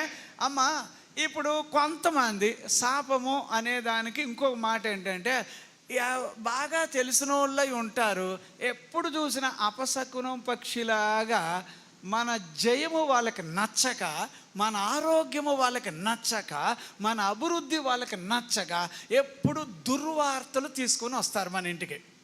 ఏ వార్తలు చెప్పండి, గట్టిగా చెప్పండి అమ్మ, ఏం పర్లేదు. దుర్వార్తలు అంటే చెడ్డ సమాచారాలు తెస్తారు. వాళ్ళు ఎప్పుడు వచ్చినా ఇవే తెస్తారు. మీకు తెలియదా? చూసారా ఎంతలాగా అయిపోతుందో? చూసారా? అంటే ఒక విధంగా నేను భయభీతులుగా చేయడానికి, నువ్వు అనుకుంటున్నావు కుదరదు, ఓడిపోయావు, నువ్వు ఇంకా ఏదో అనుకుంటున్నావు. ఉదాహరణగా నేను ఒక మాట చెప్తాను. నా దగ్గరకు ఒక అతను ఇలాగే వచ్చాడు. ఆయన మారుతి వ్యాన్ ఉంటుంది కదా, అందులో కూర్చొని నాతో వేరుగా మాట్లాడాలి అనుకున్నాడు. నేను లోపలికి వచ్చి తను లోపల కూర్చోమన్నాడని వ్యాన్లో కూర్చొని మాట్లాడుతుంటే, నేను ఏదో మాట్లాడదామంటే అసలు అతను మాట్లాడేవన్నీ ఎలాగున్నాయంటే నెగిటివ్గా మాట్లాడుతున్నాడు. నేను వెంటనే లోపల ఏం చేశానో తెలుసా? ప్రభువా, నువ్వు ఎంత గొప్పవాడువో, నా తరపున ఎంత గట్టుడువో ఇతనికి తెలుసుకోవాలి కదా. ఆయన అలాగ ఆలోచనలో ఉన్నాడు, కానీ నా ప్రభు ఎంత గొప్పవాడో ఇదొక్కటి ఇతనికి తెలిస్తే చాలు అని చెప్పి, సార్ మీరు చాలా పెద్దోళ్ళు, మీ మాటలన్నీ నాకు అన్నీ అర్థం కావట్లే, మీరు ఏదో చెప్తున్నారు, ఏం చెప్తుంటే చెప్పారు కానీ ఒక్కటి మాత్రం చెప్తున్నాను, నేను దేవుని మనిషిని అన్నాను. అంతే, నేను దేవుని మనిషిని, నువ్వు చెప్పే అన్నిటికీ నేను తల వంచే మనిషిని కాదయ్యా అని అన్నాక కూడా ఆయన నాకు కొంచెం, ఆయన ఇంతసేపు చెప్పిన తర్వాత నేను అతనికి లొంగలేదని అతను ఇంకొక రకంగా మాట్లాడుతున్నాడు. సరే, ఎన్నో రోజులు పట్టదులే ప్రభు, ఎవరో చూద్దుగానని నేను ఇంకేం మాట్లాడలే, వచ్చిన తర్వాత ఏముందండి, 3-4 నెలల్లో ఆ మనిషి మళ్ళీ కనిపిస్తే సారీ అని చెప్పడానికి ట్రై చేశాడు. ఏదో నా దగ్గరికి రావాలా అంటే ఎలా ఉంటుందంటే, ఇట్లాంటి వాళ్ళు మనకి వచ్చి మనల్ని బెంబేలు పెట్టించేస్తారు, భయపెట్టించేస్తారు. అదే మీకు అర్థమవుతుందా? ఇక్కడ డాక్టర్ దగ్గరికి వెళ్ళగానే ముందు ఆయన కొంచెం భయపెడతాడు, మళ్ళీ అక్కడి నుంచి ఇంకో డాక్టర్ దగ్గరికి వెళ్తే అక్కడ ఇంకొక రకమైన భయపెడతారు. ఆ తర్వాత వెళ్ళేటప్పటికి ఇంకా భయం అంతా మూలం ఏంటంటే డబ్బులు ఎంత ఉన్నాయి అవి అడుగుతారు. ఇదే కదా ఇప్పుడు ఉన్న వైద్యులు ఎక్కువగా చేసేది ఇదే. తక్కువగా వైద్యాలు మంచిగా చేస్తున్నారు, కానీ ఎక్కువగా డబ్బులు గుంజి చేస్తున్నారు. అది ఇప్పుడు జరుగుతుంది. మీకు ఒక ఉదాహరణ చెప్తాను, ఇది చదువుతారమ్మా. ఇది ఎట్లాగంటే సంఖ్యాకాండం 13వ అధ్యాయం 32వ వచనం. అదొక్కసారి చూడండి అమ్మా, ఏమని అన్నాడు అక్కడ. సంఖ్యాకాండం 13వ అధ్యాయం 30. మరియు వారు తాము సంచరించి చూచిన దేశమును గూర్చి ఇశ్రాయేలీయులతో చెడ్డ సమాచారము చెప్పి. ఏ సమాచారం చెప్పారట? చెడ్డ సమాచారము చెప్పి, మేము సంచరించి చూచిన దేశము తన నివాసులను భక్షించు దేశము, దానిలో మాకు కనపడిన జనులందరూ ఉన్నత దేహులు. అక్కడ నెఫీలీయుల సంబంధులైన అనాకు వంశపు ఆ. నెఫీలీయులను చూచితిని. అమ్మ ఇప్పుడు ఈ వెళ్ళిన వాళ్ళు ఎవరు? యాక్చువల్లీ మనం మంచి విషయాలు చెప్పడానికి వెళ్ళారు కదా. సమాచారం చూసిరంటే వేగుల వారిని పంపితే అందులో 10 మంది ఎటు తిరిగారట. అయ్యా మోషయ్య గారు మీకు తెలియట్లేదు సార్, వాళ్ళు ఎవరో తెలుసా? మనం వాళ్ళ దృష్టికి ఎలాగున్నామంటే మిడతల్లాగా కనిపిస్తున్నామండి. వాళ్ళు ఎలా ఉన్నారు అనుకుంటున్నారు? ఉన్నత దేహులు. ఇక చూసుకో వాళ్ళు మాట్లాడే మాటలకి అక్కడ ఉన్న అదే 14వ అధ్యాయమా, అందులో మొదటి నుంచి ఇంకా వాళ్ళు అన్నారు, మమ్మల్ని ఎందుకు తీసుకొచ్చావు ఇక్కడికి? మమ్మల్ని దారిలో చంపడానికి చేసావా అంటే. ఇప్పుడు ఎలాగైపోయింది అక్కడ? నేను అంటున్నా, ఈ దుర్వార్తలు మోసుకొచ్చే వాళ్ళు ఉంటారు, జాగ్రత్త. దేవునికి స్తోత్రం. అప్పుడు దుర్వార్తలు మోసుకొచ్చేటప్పుడు మీరు ఏం చేయాలి? జనరల్గా మీరు ఏం చేయాలి? నాతో చెప్పండి, ఎవరేం చేస్తారు చెప్తారు? చెడ్డ సమాచారం తెస్తున్నారు, మీరేం చెప్తారు? వింటారా? వింటూ ఉంటారా? ఏం చేద్దాం? చెడ్డ విషయాలు మీకు వచ్చి చెప్తున్నారు సార్, వినేవాళ్ళుగా ఉంటారా? వెంటనే లోపల అంతరంగ పురుషునిలో మీరు మాట్లాడాలి. ఏమని మాట్లాడాలి? ప్రభువా ఇతను ముందు గబగబా పంపించేసేయి. ఏమనాలి? నిజం చెప్తున్నాను. అమ్మ వింటున్నారా? అలాగా నేను ఎలాగంటుంటే అలా చూస్తారేటండి? మీకేమో అర్థం కావట్లేదా? ఇప్పుడు మీ ఇంటికి ఇలా వచ్చారు, మీకే చెడ్డ సమాచారం చెప్పారు. మనకు ఎవరైనా ఇలాంటి చెడ్డ సమాచారం చెప్పగానే మనకి ఆల్జబ్రా గుండు గాబరాలాగా ఉండదా? ఏమండి గబగబా బాత్రూమ్ ఎక్కడికుందో పరిగెట్టాలనిపించదు?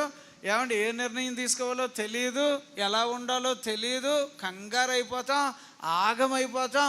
ఇలాంటి పరిస్థితులు వచ్చేటప్పుడు నువ్వు ఒక్క పని చెయ్యయ్యా. ఏమనాలో తెలుసా? ఆ కొండను చూచి చెప్పండి, మార్కు సువార్త అయ్యయ్యా కొండను చూచి ఏమనాలట? ఎక్కడ పోయి పడాలట? ఇక్కడి నుంచి నువ్వు చెప్పాలి ఆ పాయింట్. ఇప్పుడు నీ దగ్గరికి ఇలాంటి దుర్వార్తలు ఎవరైనా తెస్తే గనక వెంటనే లోపల నువ్వు మాట్లాడుకోవాలి. వెంటనే నువ్వు ఇదిగో ఏమండి నువ్వు పరీక్ష రాసే కానీ నువ్వు ఫెయిల్ అయిపోతావు అని అనేవాళ్ళు. మనం ఇప్పుడు చూడండి, ఈ సంవత్సరంలో మన వాళ్ళు అందరూ పాస్ అవ్వలేదా? పాస్ అయ్యారా లేదా? చెప్పండి అమ్మా. అందరూ ఎవడైనా స్వీట్ తెస్తాడంటే ఒకడో తేలేదు. దగ్గర 7 మంది పైన పాస్ అయ్యారు.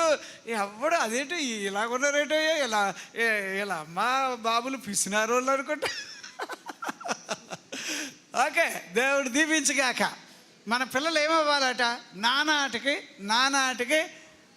ఆడు పరీక్ష రాత్రులు నువ్వు పాస్ అవుతావు అనుకుంటున్నావా? పాస్ అవ్వరా అంటే ఆడికి ఏమైనా పాస్ అవుతాడా? ఆడికి ఎలాగుంటుంది అప్పుడు? అదే మనం ఏం చేస్తాం? ఖచ్చితంగా ఎవరే నువ్వు పాస్ అవుతావురా, ఖచ్చితంగా. ఎందుకంటే ఎవరున్నారు నీ కూడా? నేను అంటున్నా, ఇలాంటి సందేహం పెట్టేవాళ్ళు, అనుమానం పెట్టేవాళ్ళు, భయపెట్టేవాళ్ళు, ఏమండి ముందే కాలుకి బంధం వేసేస్తారనమాట. మనల్ని చేతకాని వాళ్ళు చెయ్యాలనుకున్న వాళ్ళందరికీ ఒకటే మాట. ఆ 11:23 అమ్మ మార్కు సువార్తలో చదువుతాం కదా, ఏమంటున్నాడు అక్కడ? ఏమండి ఎవడైనాను ఒకసారి చూడండి అమ్మ. దేవునికి స్తోత్రం. Praise Lord. ఎవడైనను ఈ కొండను చూచి నీవు ఎత్తబడి సముద్రములో పడవేయబడుమని. ఎక్కడ పడాలని చెప్పాలమ్మా అంటే అప్పుడు నీకు ఎంత దూరం అవ్వాలో తెలుసా? నేను అందుకే ఈ అనుమాన పక్షి కలిగిన వాళ్ళు, కొంచెం మనల్ని ఇబ్బందికరంగా తలంచే వాళ్ళు, మన గ్రోత్ అంటే అభివృద్ధిని నచ్చని వాళ్ళకి మీరు దూరం అవ్వాలి. ఇక ఎక్కువ చెప్తున్నాను, ఎక్కువగా దేవునితో ఉండడం అలవాటు చేసుకోండి. అర్థమైందమ్మా? మీరు ఏమండి గనులతో కూర్చోవాలి. ఎవరితోటండి? ఉన్నతమైన వారి దగ్గర కనబడాలి. నేను చెప్తున్నా, ఇప్పుడు ఆశీర్వాదం అని అంటే అమ్మా బైబిల్ వాక్యాల్లో మీరు చూడండి, ఆశీర్వాదం అని అనగా శాపము లేకుండా బ్రతకడం. అర్థమైందా? ఏమి లేకుండా అంటే అప్పుడు ఏమేమి ఉండొద్దు? ఎవడైనా మన మీద మాటలు మాట్లాడినా మనకి తగలో, మంత్రాలు పనిచేయు, చేతబడులు పనిచేయు, దుష్టుని యొక్క తలంపులు ఏవి మన మీద పనిచేయు. అలాగే నేను అంటాను, ఇక మీదటి భోజనం చేస్తే ఎవరి కోసం? యేసయ్య కోసం మనం భోజనం చేయాలి. ఎవరి కోసం? ఇప్పుడు బైబిల్లో ఆదాము అవ్వని ఇద్దరిని దేవుడు సృష్టించాక మొట్టమొదట వాళ్ళని మన స్వరూపములో వారిని మనము చేయుదుము అన్నారు. అంతేనా? అదే కదా మనం 1వ అధ్యాయం 26, 27, 28 ఆది కాండంలో ఆ 3 వచనాల్లో చూస్తాం. అప్పుడు దేవుని స్వరూపము అంటే మీ బుర్రలో ఏముండాలంటే అది ఆశీర్వాదం అని గుర్తు రావాలి. ఏం రావాలి? చెప్పండి. ఒక్కసారి నేను ఇప్పుడు ఈ వాక్యాన్ని ముగించడానికి ముందుగా మీరు ఎవరి మీదైనా మీరు ద్వేషాలు వెళ్ళగక్కుతూ ఎవరి మీదైనా ఆయాసంగా ఉంటే కళ్ళు మూసుకొని ప్రభువు దగ్గర, ప్రభువా ఈ విధమైనటువంటి బాధ నాకు ఉంది, వాళ్ళ విషయంలో నేను ఈ ఫైలు నీ చేతికి ఇచ్చేస్తున్నా, నాకు నొప్పిగా ఉంది, నాకు బాధగా ఉంది, కానీ ఇప్పుడు నేను ఆశీర్వాదకరంగా, ఎందుకంటే నేను నీ రూపం. ఏ రూపం? చెప్పండి. ఎవరి రూపం నువ్వు? చెప్పండి అమ్మ, మీరు ఎవరి రూపం? అప్పుడు ఆ రూపంలో ఏముంటుంది? ఆశీర్వాదం తప్ప ఏముండదు అందులో. అప్పుడు దేవుని రూపం మీలో ఉందంటే ఇప్పుడు మనకేం చేయాలి అంటే ఇలాంటి సమస్యలన్నీ పట్టుకెళ్ళి ఆయన పాదాల దగ్గర పెట్టేసేయాలి. అర్థమవుతుందా? అలాగే నేను అంటున్నా, ఒక్కవేళ ఇక సిమి లాంటోడే కానీ, ఏది బిలాము లాంటోలే కానీ, గొల్యాతు లాంటోలే కానీ విరుచుకు పడినా నీ లోపల ఈ వాక్యం ఉన్నప్పుడు, నీ కూడా యేసయ్య ఉన్నప్పుడు, నీతో తన ఆత్మ ఉన్నప్పుడు ఏ తెగులు నీ మీద పని చేయదు. దేవునికి స్తోత్రం. హల్లెలూయా. సరే, ఇప్పుడు ఎక్కువగా శాపానికి రీజన్స్ ఏమిటి అని మనం ఆలోచన చేయాలి. నువ్వు దేవుని రూపం కదా, నీ మీద ఏముండకూడదు? ఉండకూడదు. మరి ఇప్పుడు ఆలోచన చేయి. మీకు ఇప్పుడు చూసారా, ఇంకా మీలో ఎవరికైనా ఆచారాలు ఉన్నాయా? ఆచారాలు చెప్పండి. లేవమ్మా? లేని వాళ్ళంతా దేవునికి స్తోత్రం చెల్లిద్దామా? ఆచారాలంటే కరెక్ట్గా ఉదయం లేవగానే మడిగట్టుకోవాలి, గబగబా వస్తున్నా, అయ్యో ఈరోజు రేపు వస్తాడు చూడండి, మరి ఆడు ఎలాగ వస్తాడంటే అంటే జనరల్గా ఇలాంటివి మనకేంటంటే ఎవరో మన పెద్దవాళ్ళు, ఎవరో మన వాళ్ళు ఇలాంటివి అలవాటు చేస్తే ఎంతైనా ఆ చుప్పనాథ బుద్ధి అట్లకి వెళ్ళామనుకో, అది ఒక విధంగా ఈ ఆచారాలు ఈ యొక్క ఏమంటారు, మంగళవారం వచ్చేటప్పటికి ఏం చేయరట, బంగారం కొన్నారు కదా, అంతేనమ్మా? సరే, ఎక్కడికైనా వెళ్ళాలంటే మా కొండయ్య చెప్పాలి, పుల్లలు ఎదురొచ్చినాయంట, ఆగండి కాసేపు ఆగండి అని ఆగుతాడట. అలాగే పిల్లి ఎదురొస్తే అంటే ఇవన్నీ ఏమంటారు, ఇవన్నీ ఎవరో పెద్దోళ్ళ పూర్వకాలంలో ఉన్నవాళ్ళు పెడితే పెట్టారు, కానీ అది వాళ్ళ స్వార్థం కోసం పెట్టారో ఎందుకు పెట్టారో తెలియదు. కానీ అలాంటి వాటి మీద ఆధారపడి బ్రతికేవాడు దేవుని స్వరూపం కాదు. అర్థమవుతుందా? వాడు దేవుని స్వరూపం కాదు. అంటే అలాంటి ఫీలింగ్స్ పెట్టుకోవడం, అలాగా జీవించడం, ఎంతైనా అయ్యగారు వాక్యం చెప్తాడు కానీ మనదే అని అలా ఉంటే కాదమ్మా. నీకు రోషం రావాలి, దమ్మున్నట్టుగా నేను వాక్యం చెప్పాలి, ఈ వాక్యంతో కలిసిపోవాలి. ఈ వాక్యమే నిన్ను ఏం చేస్తుందో తెలుసా? నువ్వు వెళ్ళిన చోటల్లా నీకు వెలుగివ్వడానికి రెడీగా ఉంటుందట. అది వాక్యం ఉన్న చోట ఏముంటుంది? ఉంటుందని ఉంది కదా. 119లో 130లో మనం చదివేది అదే కదా.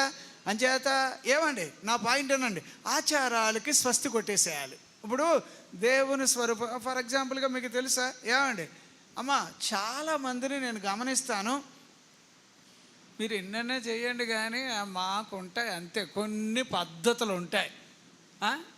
ఈ మధ్యకాలంలో ఒక్కొక్కరు ఎలాగుంటున్నారంటే, అదే తలగొరుగు పెట్టాలి కదా, మరి పెట్టాలా, మనం వెళ్ళి అలా పెట్టాలనుకో, అప్పుడు అక్కడికి వెళ్ళగానే ఏం చేయాలి, గుండు కొట్టించుకు రావాలి కదా జనరల్గా.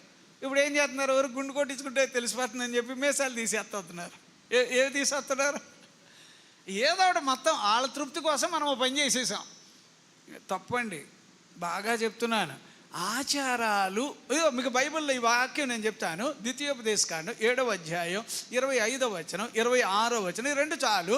ఆ 2 మీరు చదివితే కనుక ఏమండి, ఆచారాలకి స్వస్తి కొట్టేసేయాలి. అంటే ఆచారాలు అంటే విగ్రహ సంబంధమైనది ఏది ఉండకూడదట. ఏం ఉండకూడదమ్మా? చెప్పండి అమ్మా. విగ్రహం అంటే ఇప్పుడు ఎవరు అంటే జనరల్గా ఇప్పుడు మన మనుషులే ఒక్కొక్కసారి మనకు అదొక ముఖ్యంగా, నాకైనా బాబోయ్ అలాగా పిల్లల్ని విగ్రహంలాగా చూడడం కాదండి, అలాగే ఇంటోళ్ళని విగ్రహంలాగా తలంచడం, అయ్యో చాలా విషయాలు ఇలాంటివి ఉంటాయి. నేనేమంటున్నానంటే ఖచ్చితంగా మొట్టమొదట ఇలాంటి ఆచారాలకు దూరంగా ఉండడం అలవాటు కావాలి. దేవునికి స్తోత్రం. హల్లెలూయా.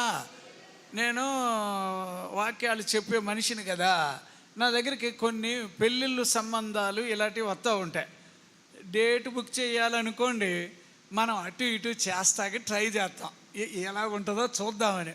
ఎంతైనా ఇగో అయ్యా రేపు మనం పెడదామనక, రేపు వద్దయ్యా అంటారు. ఎందుకు అంటే అమావాస్య వచ్చేస్తుందట. ఏది అమావాస్యలో ఏం చేయకూడదు?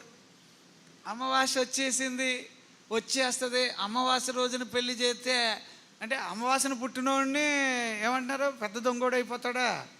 బైబిల్లో అమావాస్య గురించి ఎంత చక్కటి వచనాలు ఉన్నాయో, దాన్ని ఎలాగా వక్రీకరించారో, వేరుగా చేశారో, ఎంత అన్యాయం అండి.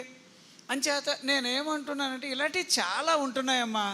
మనము ఇలాంటి వాటి నుంచి బయటపడితే అది దేవుని స్వరూపం. అప్పుడు దేవుని స్వరూపం మీద దేవుని ఆశీర్వాదం ఉండునుగాక. ఎలాగెలాగా ఆయన ఆశీర్వాదాలు వస్తాయి తెలుసుగా? చేతుల్లో ఆయన ఆశీర్వాదాలు ఉన్నాయా? మీకే చెప్పమంటే రెఫరెన్స్ మీరే చెప్పేస్తారుగా. ఏమండి, ఎక్కడ? మార్కు సువార్త 10వ అధ్యాయం 16వ వచనం, లూకా సువార్త 24:50 వచనం. చూడు సార్ ఎన్ని ఆశీర్వాదాలు.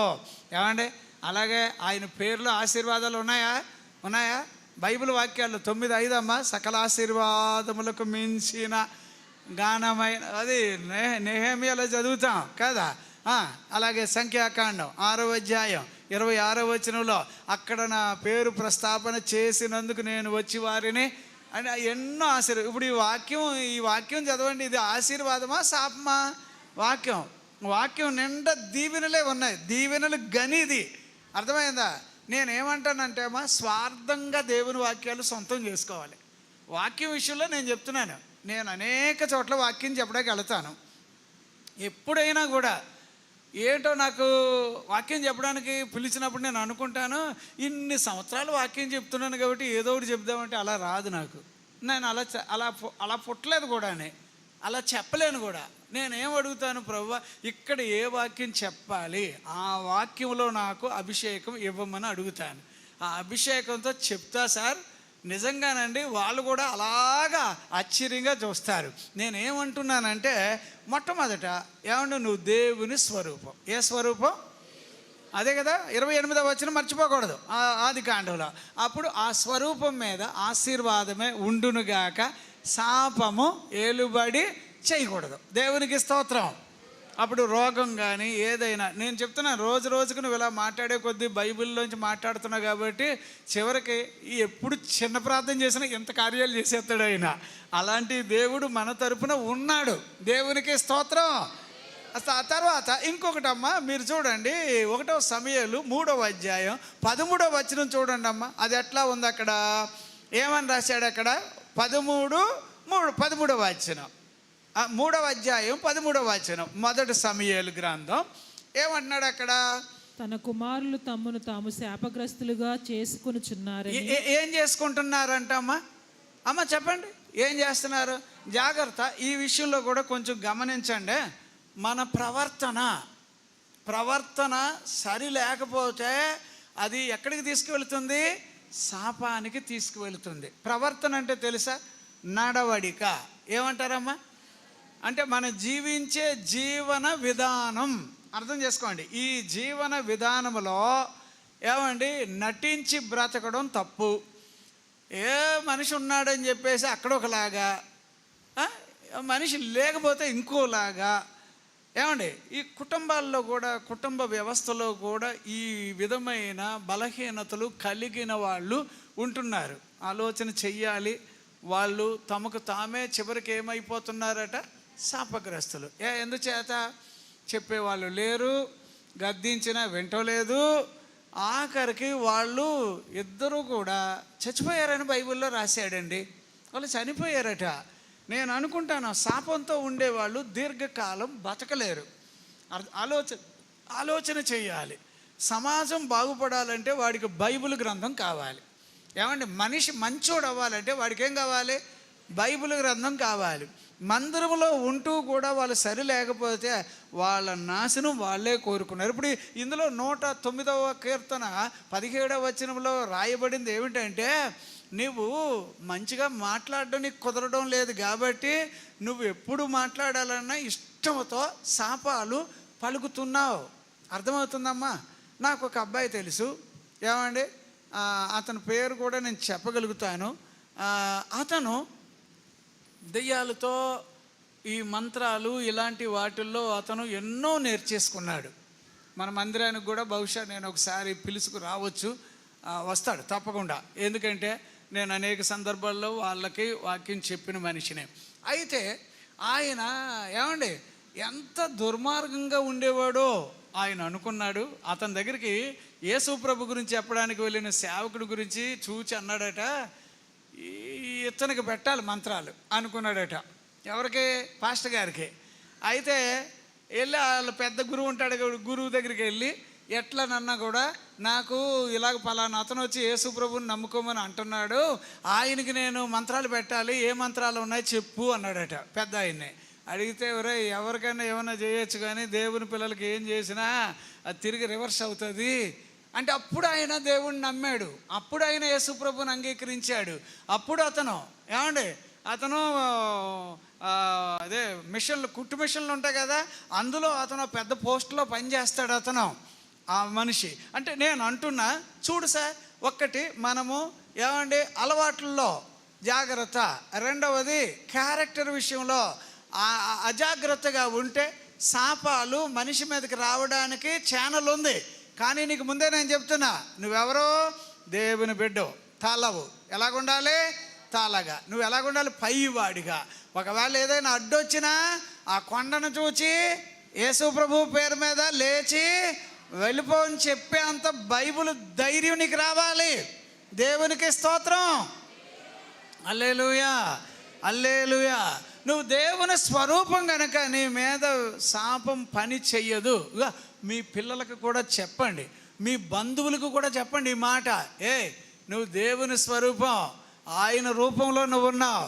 నీ మీద అంటే కొంతమంది ఎలాగా బిడ్డల విషయంలో అడుగుతారు, కొంతమంది ఏదో లోపల గర్భంలో పిల్లలు పుట్టడానికి వీలు లేని గడ్డలు ఉన్నాయి. నేను అంటున్నా, నా ప్రభు స్వరూపం నువ్వు గనుక ఆ స్వరూపంలో దేవుడు నీకు మేలు చెయ్యునుగాక. దేవునికి స్తోత్రం. హల్లెలూయా. తర్వాత ఇంకొకటమ్మా, 119వ కీర్తన 21వ వచనం చూస్తారమ్మా. ఏమని అంటున్నాడు? ఈ ఒక్క వచనంతో నేను ఆపుతాను. ఇంకా చాలా విషయాలు ఉన్నప్పటికీ కూడా చదవండి అమ్మా. ఇది ఏమంటున్నాడు? 119:21 వచనం. గర్విష్ఠులను నీవు గద్దించుచున్నావు, నీ ఆజ్ఞలను విడిచి తిరుగువారు శాపగ్రస్తులు. ఇది చూసారా? ఇది ఒక రకమైన శాపం అమ్మా. మన కూడా శాపం రాకూడదు అనేది దేవుని ఉద్దేశం. బిలాముని అలాగ ఆపేశాడు, గొల్యాతుని అలా నొక్కేశాడు. బైబిల్లో చదువుతున్నాం కదా, షిమి ఎంత రెచ్చిపోయినా నీకు ఏమీ కానివ్వకుండా చేశాడు. కానీ ఇక్కడ ఏమన్నాడంటే, ఈ వాక్యానికి భిన్నంగా బ్రతికితే గనక, బైబిల్ వాక్యాలు వదిలిపెట్టి తిరిగితే గనక అది ఒక రకంగా వాళ్ళకి శాపం మూడుతుంది అని అంటున్నాడు. అర్థమవుతుందా? 48:20 గ్రంథం 10వ వచనంలో దేవుని కార్యాలు ఏం చేయకూడదు? అశ్రద్ధ చేయకూడదట, నిర్లక్ష్యంగా ఉండొద్దట. అంటే దానివల్ల ప్రమాదాలు ఉన్నాయి. అర్థమవుతుందమ్మా? ఏ రోజైనా చిన్నపిల్లోళ్ళలాగా దేవుని మీద ఆధారపడి బతకడం నువ్వు అలవాటు చేసుకో. పెద్ద దేవుడు తండ్రిలాగా నిన్ను కాపాడునుగాక. పెద్ద దేవుడు నీకు నిజంగా నేను చెప్తున్నానండి, తండ్రిలాగే నిన్ను కాపాడునుగాక. ఏ చిన్న విషయానికన్నా ఆయన మీద ఆధారపడండి, వరగండి, ఆయన మీద ఆనుకొనండి. తనతో డాడీతో మాట్లాడినట్టుగా తనతో మాట్లాడే ఆ మమకారం నీకు రావాలి, ఆ మృదువు నీకు రావాలి, ఆ మంచి మనసు నీకు రావాలి. తనతో మాట్లాడేటట్టుగా తయారవు. అప్పుడు ఆయన ఎక్కడెక్కడైతే సమస్యలు ఉన్నాయో సరి చేసేస్తాడు. దేవునికి స్తోత్రం. ఈరోజు వాక్యం ఏంటంటే, నీ నోటితో దయచేసి దేనికోసం తింటున్నాను? చచ్చిపోవడానికి తింటున్నానా అంటారా? ఇప్పుడు ఈరోజు ప్రేయర్ ముగిస్తాను. మీరు ఖచ్చితంగా ఇలాంటి వాళ్ళు ఎవరైనా ఉంటే ముందు ఇందులోంచి బయటపడండి. ప్రభువా, ఇంతవరకు తెలియకుండా నేను అన్నాను, నయ్యం. మన బలహీనత ఏలియా గారు వచ్చి చూపినట్టుగా వచ్చి చూపాక ఇప్పుడు ఎవరి కోసం బతకాలి? దేవుని కొరకు బతుకుతా. ప్రభువా, నేను నీ కొరకు బతకడానికి నేను తింటా, నీ కోసం. బైబిల్లో ఎక్కువగా దావీదు భక్తుడు ఏమంటాడో తెలుసా? తల నెరసి వృద్ధుడై ఉండి వరకు నన్ను వదలొద్దు. కారణం, నేను పుట్టబోయే వారికి నీ గురించి, నీ బల శౌర్యం గురించి చెప్పే మనిషిగా ఉంటాను. అలాగే మనం ఇందులో 118 ఎక్కడమ్మా 17వ వచనమా, అందులో కూడా చదువుతాను, నేను చావను సజీవుడునై ఏం చేస్తాడట, నా ప్రభు కార్యాలు వివరిస్తాను. ఇక ఈ ఆశీర్వాదం మీ మీదనో, ఇక నీ మీదనో, నీ యజమాని మీదనో, ఇకమ్మా నేను చెప్తాను నీ పిల్లల మీదనో, ఏమండి నీకున్న వాహనాల మీదనో నా ప్రభు దీవెనలు ఉండునుగాక. హల్లెలూయా. ఒక్కసారి ప్రార్థన చేసుకుందాం కూర్చున్నట్టుగానే. ఎక్కడైనా మనలో ఎక్కడైనా లోపం ఉంటే, అమ్మ నువ్వు దేవుని స్వరూపమై ఉండి ఎవరెవరో నీ మీద ఆడిపోసుకున్నారని, ఎవరెవరో నీ గురించి ఏదో అన్నారని వాళ్ళ మీద ఏది నీకు ద్వేషం పెట్టుకోవద్దమ్మా. అలాగే ఎవరైనా నిన్ను శపించారు అనేది తెలిసిన తర్వాత కూడా ప్రభువా ఈ కేసు నీకే ఇచ్చేస్తున్నా ప్రభు అని చెప్పండి అమ్మా. అట్లాగే నువ్వు భోజనం చేస్తే చచ్చిపోవడానికి కాదమ్మా, ప్రభు కోసం బతకడానికి ఆ ఆరోగ్యమైన భోజనం ప్రభు నీకు ఇచ్చునుగాక. ప్రార్థన చేద్దాం బాబు, ప్రార్థన చేద్దాం. ఎవరి మీదైనా ద్వేషాలు ఉంటే ప్రభువా నన్ను క్షమించండి అయ్యా. ఏమండి బైబిల్లో మీరు బాగా ఆలోచించేయండి, ప్రవర్తన ఎటో పెట్టుకొని, ఏమండి ఎటో పెట్టుకొని 12వ అధ్యాయం హెబ్రీయులకు రాసిన పత్రిక 17వ వచనంలో మీరు చదివితే ఏమంటారండి, ఏసావు ఆ తర్వాత ఎంతో ట్రై చేశాడట దీవించబడాలని. బతుకు చూస్తే ఎటో ఉండేది, ఆశీర్వాదాలు విలువ తెలియనోడు. అతను కావాలి అని అంటే ఎంత ప్రయత్నం చేసినా అతనికి దొరకలేదు. ఆలోచించేయండి అమ్మా, మన జీవితాల్లో ఈ ఆశీర్వాదాలు, నువ్వు దేవుని స్వరూపం అడ్డుగా ఏవైనా ఉంటే నీ నోటితో ఇప్పుడు చెప్పు, యేసు ప్రభు అనే కళ్ళజోడు పెట్టుకొని అప్పుడు నువ్వు మాట్లాడు. ఏమని, నేను యేసు ప్రభువులో ఈ కొండను చూస్తున్నా, ఈ సమస్యను చూస్తున్నా, ఈ బలహీనతలు చూస్తున్నా అని చెప్పి యేసు నామమును గద్దించి లేచి వెళ్ళమని చెప్పండి. వెళ్ళిపోవునుగాక, కదిలిపోవునుగాక. చక్కగా నేను చెప్తున్నానండి, నువ్వు దేవుని స్వరూపం అంతే. ఏ రోగం కానీ, ఏ బలహీనత కానీ, ఏమండి వినడానికి కొంచెం కష్టంగానో, నిజంగా నమ్మడానికి కష్టంగానో కనబడొచ్చు, కానీ వీటన్నిటికీ అతీతమైన వాడు నా ప్రభువు గనుక ఆయన్నే నమ్మి ఆయన మీద విశ్వాసంతో నువ్వు మాట్లాడితే ప్రభు నీ ఒప్పుకోలను చూసి కొండ లేచి వెళ్ళిపోతే సమస్య, శాపము, దరిద్రం వెళ్ళిపోవాలని నువ్వు చెప్పినప్పుడు ఆ వెళ్ళిపోవునుగాక అవి దూరం అవ్వాలి. అవి నీ చుట్టూ తిరగడానికి వాటికి రైట్స్ లేవు. ఎందుకు అని అంటే నువ్వు ఏమండి పైవాడిగా ఉండాలని దేవునికి ఇష్టం. ఏమండి నేను ఒక్కటే చెప్తున్నా, అన్ని రీతులలో శాపాన్ని మార్చేసే ఆయన ప్రేమ నీ మీదనో నీ పిల్లల మీదనో ఉందని నమ్మబ్బా నీ మీద ఉండునుగాక. ఆ పేరులో నీకు దీవెనలు అమాంతంగా నేను ఆవరించునుగాక. ప్రార్థన చేసుకుందాం. అయ్యగారు